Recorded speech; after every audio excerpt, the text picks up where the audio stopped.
चलेंगे। हरे कृष्णा, हम इस्कॉन मंदिर से आए। हाँ ये गीता है, गीता। अरे गीता भला माना गीता सबके घर पे होती है ना, मेरे पास गीता है। नहीं, पर आपके पास ये वाली गीता है क्या? अरे मैं ये पूछ रहा हूँ कि क्या आपके पास यही भगवत गीता है इस्कॉन की? क्या ना मूल रूप है, यथारूप? लो कर लो बात।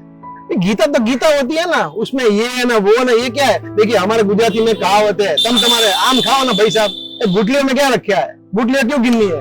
और फिर गीता वाचने का मतलब है ना, फिर ये गीता ना वो गीता ना, उसमें क्या पढ़ने का? बराबर ना, हम क्या? मैं सब समझ गया, पर कुछ नहीं समझे। क्या बोले? क्या कुछ नहीं सुनिए, मैं आपको समझाता हूँ अभी। तो ये भगवत गीता यथारूप यानी कि जो ज्ञान भगवान ने अर्जुन को दिया था 5000 साल पहले, वो सीधा ज्ञान इसके अंदर है। ठीक है, आपको पूरा समझाता हूँ। देखिए कोई भी आप श्लोक ले लीजिए इसमें से। फॉर एग्जाम्पल ये जो श्लोक है ये संस्कृत में श्लोक है, ठीक है। तो इसका फॉर एग्जाम्पल गुजराती गीता है, इसको गुजराती में शब्दार्थ है, वर्ड टू वर्ड मीनिंग है, फिर उसका अनुवाद है और फिर इसका भावार्थ यानी कि ये तात्पर्य है पूरा। तो तात्पर्य से आप समझ सकते हैं कि भगवान इस श्लोक के अंदर एक्चुअल में क्या कहना चाहते हैं। यानी कि इस गीता के अंदर किसी भी प्रकार का मिस इंटरप्रिटेशन का कोई स्कोप नहीं है, क्योंकि यथारूप है यानी कि डायरेक्ट जो अर्जुन को भगवान ने बताया वो सीधा इसके अंदर।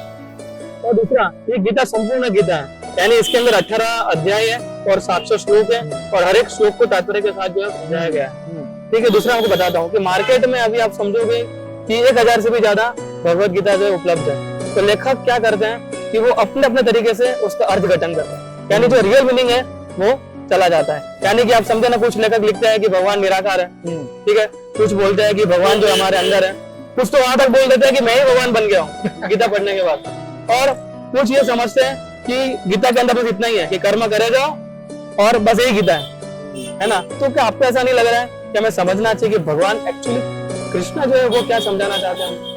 बिल्कुल, इसलिए ये भगवत गीता यथारूप। आप देखिए ये जो भगवत गीता है वो गुरु शिष्य परंपरा के द्वारा हमें मिल रही है, यानी कि भगवान कृष्ण ने ये ज्ञान ब्रह्मा जी को दिया, ब्रह्मा जी ने ये ज्ञान नारद जी को दिया, नारद जी ने ये ज्ञान दिया व्यास जी को। तो उस प्रकार से आप देखिए गुरु शिष्य परंपरा के द्वारा ये ज्ञान जो है हमें प्राप्त हो रहा है, इसलिए ये एकदम सटीक है, किसी भी मिलावट के बिना। और आपको पता है कि इस भगवत गीता का अनुवाद 80 से भी ज्यादा भाषाओं में अभी तक हो चुका है ना। गुजराती में है, मराठी में है, तेलुगु में है, तमिल में, इवन दुनिया की अलग अलग भाषाओं में इसका अनुवाद हो चुका है, जैसे कि जर्मन भाषा में, इटालियन भाषा में, उर्दू में, इवन चाइनीज भाषा में भी ये गीता उपलब्ध है। तू बात करो जो।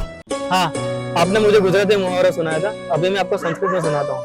संस्कृत में कहते हैं फल ना परिचय होते हैं, यानी कि किसी भी वस्तु वगैरह में जज करना है तो कैसे जज किया जा सकता है? उसके परिणाम से।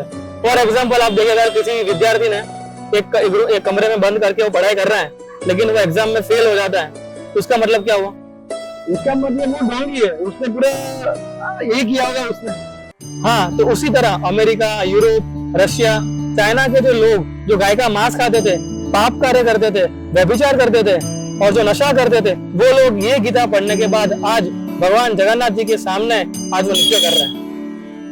और ये सब लोग आज हरि नाम का जप करते हैं, भगवान को भोग लगा के प्रसाद ग्रहण करते हैं। तो ये शक्ति है इस्कॉन के भगवत गीता की, ये शक्ति है भगवत गीता पढ़ने की। अभी आप समझे? अरे एकदम समझ गया भला माना। एक काम करो, आप मुझे तुम तुम्हारे 3 गीता दो, मैं ऑफिस में ही बांटूंगा। हाँ, तो ये लीजिए 3 गीता। अरे थैंक यू, ये लीजिए। Thank you. हरे कृष्णा। हरे कृष्णा। पर आप अभी तंबाकू खाना छोड़ दीजिए, है ना, गीता पढ़ने से। हाय हाय, आपको पता चल गया? यस यस, देखिए मैं गीता पे हाथ रख के कसम खाता हूँ, आज से ही छोड़ दूंगा। Very good, thank you. Hare Krishna.